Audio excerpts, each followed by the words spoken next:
Welcome to Living Free in Tennessee, where we talk about building the life you choose on your terms. Today is Monday, September 30th, 2024, and this is episode 957 of Living Free in Tennessee. And we are not doing a live recording online today, but I am going live to give an update on some of the things that happened over the weekend and how the network is pulling together to do our best to get resources to people who actually need the resources. So that's going to be included as part of the show introduction. And then I'm going to be dropping it in on the audio podcast that was a previously recorded interview with Hakeem Anwar, which is on my YouTube channel if you're seeing this on YouTube. And it's a great episode just discussing how to take control of your digital sovereignty, how to protect your privacy better while still being able to access some of the tools we use to communicate right now, which are Facebook and YouTube and all of the googly things. We're not. He's got strategies for opting out of that, but also for using them in ways where you choose very carefully what is released to that. But before we go into that, I just want to do our usual show introduction. And it starts with an update on Hurricane Helene that happened, or Helene, I might be saying that wrong, that happened, that hit the US over the weekend. And as you know, unless you've been under a rock, there was a lot of destruction. And for the last few days, what's been going on in the network is we've been trying to make sure everybody's okay. We've found everybody that we can think of in the network that was in the path. And so far, everybody's okay. So that's the first thing. And the second thing is we've been hearing a lot from people who over the last few years have been doing a more focused job of basically boning up on their preps. Now, the best place to be when a hurricane goes horribly south is not where the hurricane is. And I know a lot of people left the areas that were impacted, but I don't think anybody expected East Tennessee and North Carolina to be hit as hard as they were. And they were hit very, very hard. And of course, this is right in our backyard. We've got a lot of people who network together and have formed community in East Tennessee. There are multiple freedom cells out there that work together. And one of the things that we did in 2021 was in an effort to just try to spark more interest and more connection with the community. We worked with David over at the station at 19 East, which is on Roan Mountain. And he generously offered to let us use it's a combination of a hiker's hostel and bar and grill, and people on the Appalachian Trail stop in and, you can buy supplies there. You can have pizza and beer or sandwiches or hamburgers or whatever. They have music sometimes, they have karaoke, and there's a bunkhouse there. So that it was something he was running at the time. And he allowed us just to come in at a time where there were still shutdowns. It was January, and I remember that it snowed at it. And the cool thing about that day is we just had a conversation with about 50 people. People drove in. I think the furthest for distance that somebody came in was from Oregon, and it was somebody who just pieced out on Portland and moved to Arkansas because of all the stuff that was going on there. So that's real. That connection was already there.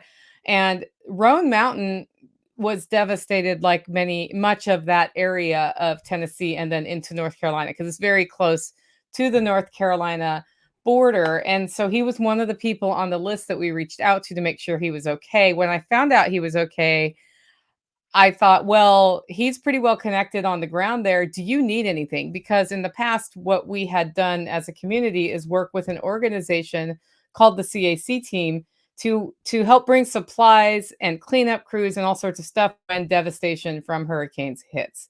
What has happened to the CAC team is they have stopped operating as a nonprofit. They've dissolved completely. But here we are, a bunch of people with those skills. Do we need permission to help people? Absolutely not. So I just posed a question to the community on Saturday morning. Hey, like, if we have somebody on the ground who can take supplies, do you want to bring in the supplies that we know most people will want? And it starts with water. Water's important to life, right? And when flooding happens, what happens is municipal water sources get polluted. And so if you don't have filtration or alternative water sources, you have a problem. When power is taken out by flooding or anything else, and you have a rural community that depends on wells, if they don't have backup power, they don't have access to water except for the water running through the creek. Well, floodwaters are notoriously polluted and not something you want to drink. So I thought food and water, and the kind of food you don't have to cook initially, right? And then usually people need diapers and sanitary pads and things of that nature. So I asked David, like, should we just bring a load of these things? I've got somebody who worked with us in here, Hurricane Harvey, who happens to live near me, who used to own the gym I went to, who's willing to go out there tomorrow morning. This is on Saturday. And all we have to do as a community is find stuff to put in his truck. And then with the station at night, the Appalachian, they've changed their name to the Appalachian Station at 19 East, and it is changing ownership. And the new owners are super awesome and working with us. Just FYI. So they were like, yeah, you can operate out of the station. If somebody needs to crash, we have bunk beds, like on your team. And then from there, we'll figure it out. Right. And the only challenge they had is that cell networks are down. There's no way to communicate with the population that they could come get food and other supplies. So David's like, let us focus on that. And then you can do what you guys are doing and we'll just make it happen. So by the end of the day, Saturday, we had 2 truckloads of supplies. We had raised money so that we could buy more supplies because, like, the easiest way to load these trucks was to go down to Sam's Club and to other places and just buy the stuff and put it in the trucks and drive. So thank you to everybody who donated. I did include a link in the show notes if people want to donate. That is through my podcast. It is not a tax write-off. I am not a 501c3. You're going to have to just trust me or believe me that what's happening with that money, and the reason I have it as its own product is it's easier to track, is the only fees that come out of it are the bank processing fees. And I've been getting receipts from everybody to reimburse them before, rather than just sending random chunks of money out. That's one way to donate, but that's not a tax write-off. And if you do want a tax write-off and you want to donate to an organization that is also very good at getting all the money straight to the people on the ground, I recommend Grindstone Ministries, which is Bear Independence crew, who are also out there working to help do cleanup, to help get supplies to people. They're airlifting stuff, I think, into North Carolina, I heard this morning. So they're also working in the same sort of way, like that immediate need that can't be met by all the government service agencies that are still trying to leverage themselves and get their butts out there. That's what's happening right now with like FEMA and all of that, and the Red Cross.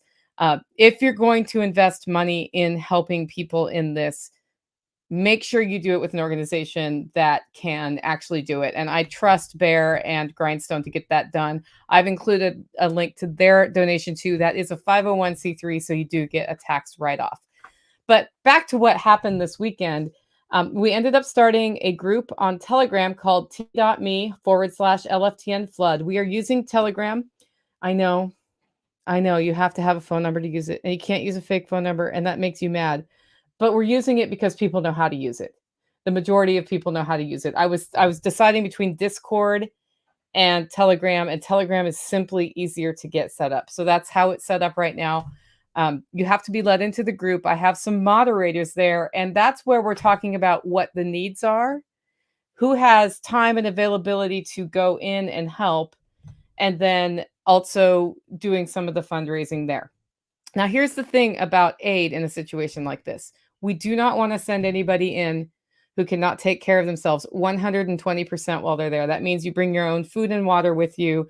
You're prepared with sleeping bags or whatever you need if you need to sleep there. Even if you end up able to stay at a bunkhouse, you're going to need your own stuff. And what happens around disaster areas is the gas stations, if they are able to pump, run out of fuel. And when it's hard for trucks to get in, they don't get more fuel. So you need to have enough fuel on deck to get in and out. Okay, so that is like bare minimum requirement. The other thing is, in some areas where aid is being given, you may find yourself in tense situations. And so being able to defend yourself is important. So before we send anybody in, we have those conversations with them. With our contact on the ground, or our contacts on the ground in Roan Mountain, Tennessee, intelligence on how to get in and out. And at this time, it hasn't been a safety risk. Plus, they have contacts in the community where they can get what we bring to them out to the people. And this is the other thing that's important. We want to just bring all our stuff and donate it, right? Um, right now, what they need is different than what they're going to need in 3 or 4 days. And so, what we've been trying to do is tailor what we deliver to what they need. So, we brought yesterday was water, food, diapers, some sanitary like hand wipes. We brought battery operated flashlights. I actually sent one of my generators out there so they could get the well pump up and running at the station at 19 East. So they start having flushing toilets and water because they have a well. And that's going to stay there until they get, power back on. And then today, in round two, the other problem that community has is they have people stuck in haulers. They have people who are all okay and can't get any messages out at all.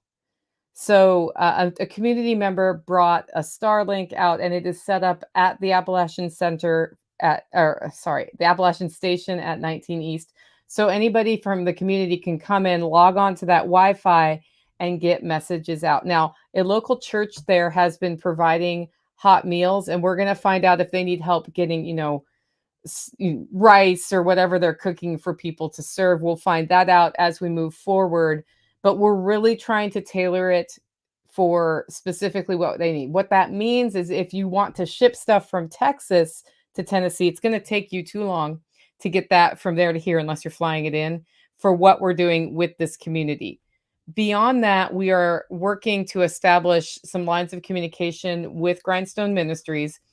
And the bottleneck there is me right now because I'm also getting ready for Self-Reliance Festival to see if when we find bigger opportunities like semi-trucks of water or whatever, if they can use that. Because for Roan Mountain, there is a finite amount of what they can distribute to the community and what the needs are that we can tailor it to. And that's like the perfect aid to give. It's a rural area that will usually get overlooked by the others like FEMA, who's going to be like all up in, Nashville's rear end right after this. But those little communities don't get as much help. Newport's going to have all sorts of help in Tennessee, but other areas outside of Newport may not get as much help. We're filling in that gap. That's where we want to be. So that's kind of what we're looking at. And I'm saying that because if you're feeling driven to help, the biggest help we need right now, join the group because we talk about what the needs are, but it's going to be specific needs that are delivered within a short timeline. So if you're kind of close, then we have places in Jonesboro that you can drop stuff off, and then we can filter it in so that it's not just everybody going into the disaster area and causing more problems. Because that's the other thing is you don't want to just be there in the way, right? We don't want to inundate people with piles of Goodwill clothes that they're not ready to use and don't need. That's not our skill set. Our skill set is hitting the needs. And then the second wave is going to be sending in crews to help with cleanup, which today somebody is there with a bucket loader who can help with cleanup that was specifically set up in a place where they need help with the bucket loader, for example, or coming in with shovels and buckets and that sort of things. Chainsaws were not needed yesterday, but you never know. Later this week, we may find an area where a chainsaw crew is needed. So what's helpful is if you get on the Telegram group, t.me/LFTN flood. And if you're interested in helping, just like hang out there. What we're trying not to do on that group is just idly chat. So a lot of what the talk is about is, what's going on and how can I help, or this is what's going on now, or this is where we want places to be. I know that some other things in the group are being set up related to missions, related to helping the Roan Mountain crew and other people. What I've also done is found a couple of community members who have project management experience and availability right now. So if you go in there, you'll find yourself talking most likely to a lady named Jessica. And Jessica is out at Roan Mountain right now. So you may not be talking to her right now, but she has been connecting everybody to make sure this happens in a well organized and methodical way, because I'm doing that for Self-Reliance Festival. So after today, I'm tagging out to Self-Reliance Festival. While I'm at the festival, I'll do what I can to help, the people when the people there want to know how they can help connect them back with the efforts that are going on. But she's the one who's making it happen. So the best way to reach her is t.me/LFTN flood. And then, of course, if you want to do monetary donations, the links are in the show notes to this podcast. It's not an easy one to say. When I get back from SRF, I can get that going. But what we accomplished was the following. On Saturday, after we were done, let me see if I can find it. Here's what we heard back. Um, Hold on, there's a message to David, and then there was a message from David. So here's what David said. We are serving about 200 families. Here are the needs. Canned food. They are currently good with water, but it can't hurt to have more. Dog and cat food. A big feeding tent, which they're getting my event tent after SRF if they haven't found something since then. A large 10 to 40,000 K generator to power up the fire station, shovels and rakes for cleanup. Now today, a bunch of canned food went out there and probably some shovels and some other things. So we're starting to do it. He said, we have no help from the federal resources as of now. That could change, but no Red Cross or National Guard. The fire department, the LFTN community, and one church are the only groups that have been out to the area. And then David also said yesterday, Sunday, was a huge success. And tomorrow, they're really excited to get the Starlink up and running because a lot of community members are not feeling like they can communicate with anybody. So that's everything that's going on. I wanted to give that update both on the live channels as well as the audio podcast, so you know how to get involved, guys. This is what we mean when we say find your tribe. This is absolutely what we mean when we say find your tribe. And this is why we prepare, because we are now ready to help them. Like if I hadn't had a generator to lend out, then that would have been one less thing that could to get up and running, right? If we had not had good relationships with people on the ground where I trust them to take my generator, right?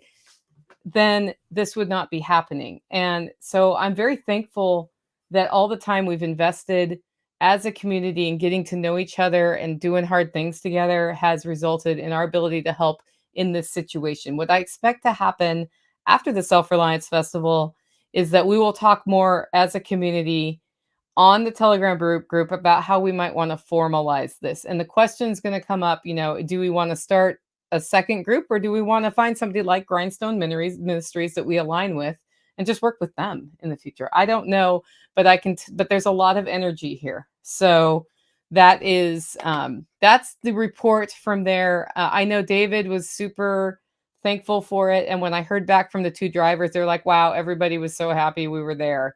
Right. So that went well. And that's the update. I appreciate you tuning in. I am going to finish the introduction into our audio podcast, which you will not hear the Hakeem interview because we've already had it. So Hakeem and I met each other actually at the Exit and Build Land Summit, and I was like, man, I really got to get my together on digital privacy. And he's like, I've got you on this. So we've been talking on and off ever since then. And I have an above phone. I have not transitioned to the above phone yet because I'm using this to coordinate the Self-Reliance Festival, which starts next weekend. And with that going on, I decided not to also learn a bunch of new apps on the phone.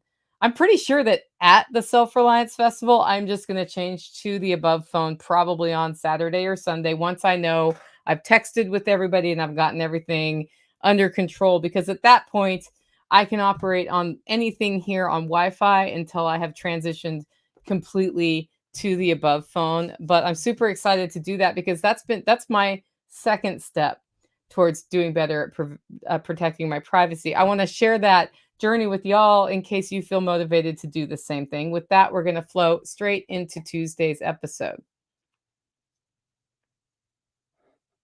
And those of you in the live stream, I just left a big space so I can edit that audio. So I just wanted to bring up some comments here. Bonnie Blue says there are ham operators getting the word out and about what supplies are needed. Yes, we had an opportunity to load a plane earlier today, and it was just so fast. And we've raised about $2,300 now, we have sent out close to $2,000 in aid to the Rome Mountain area as of today, and we'll have more going in there. Like we just paid for the internet for them for a month, which is close to $200 on Starlink with the roaming, for example.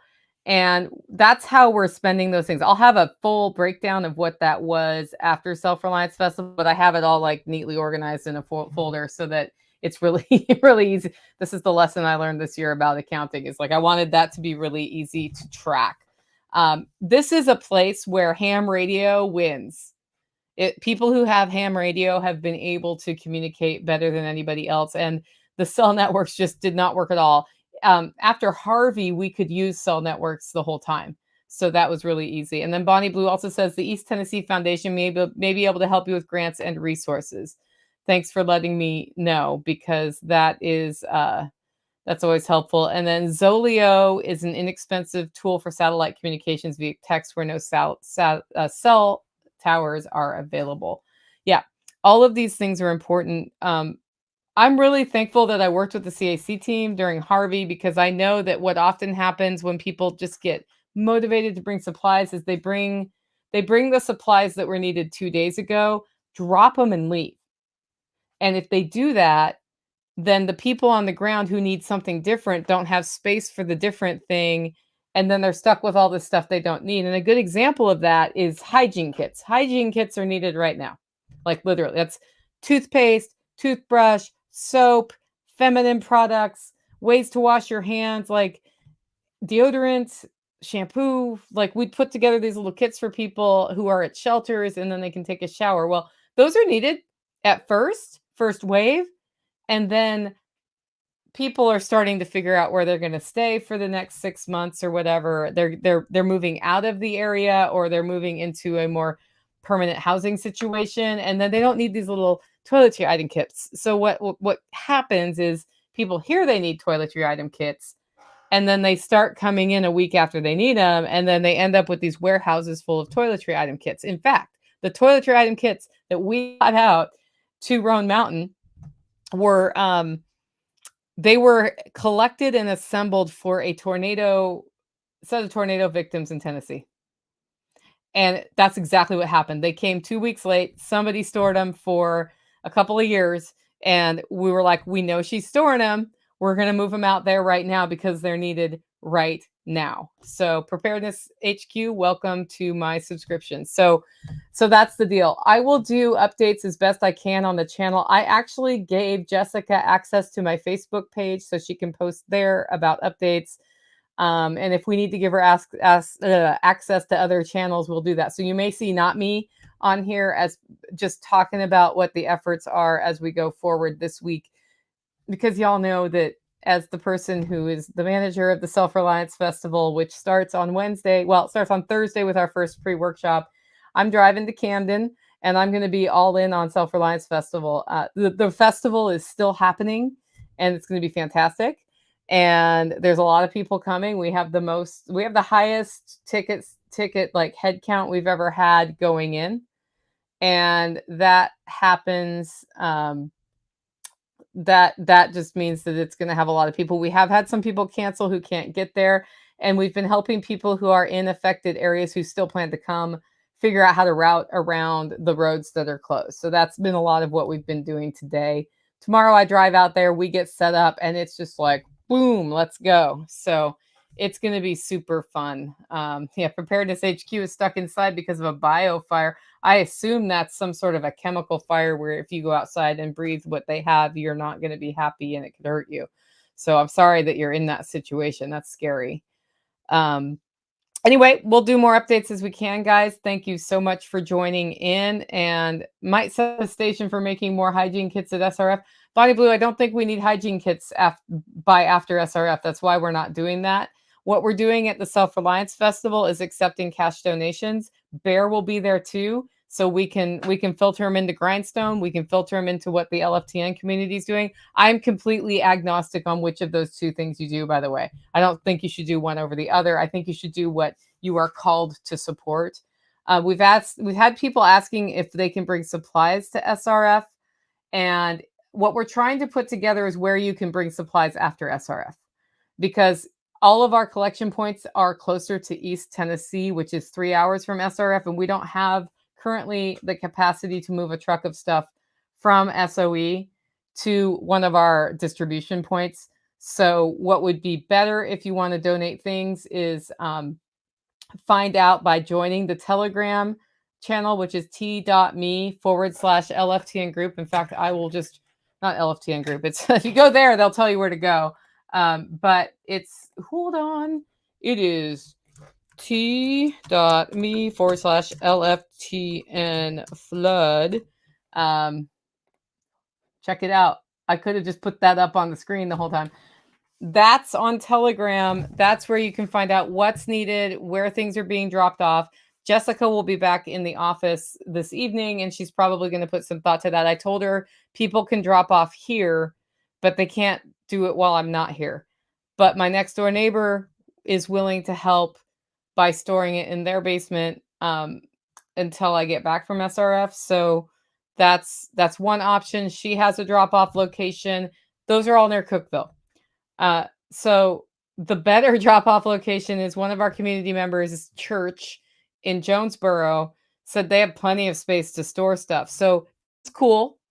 We just want to store the stuff that we know we can then move out and actually use. So she's going to have better insight on that. She's coming back from having been on the ground today. So she will have talked to the locals to see what they really need. And, the questions I have is, does the church in Roan Mountain that's giving people free hot meals need supplies for cooking it? Do they need help cooking it? Do people at this point, are they ready for us to come in with chainsaws and shovels and that sort of thing?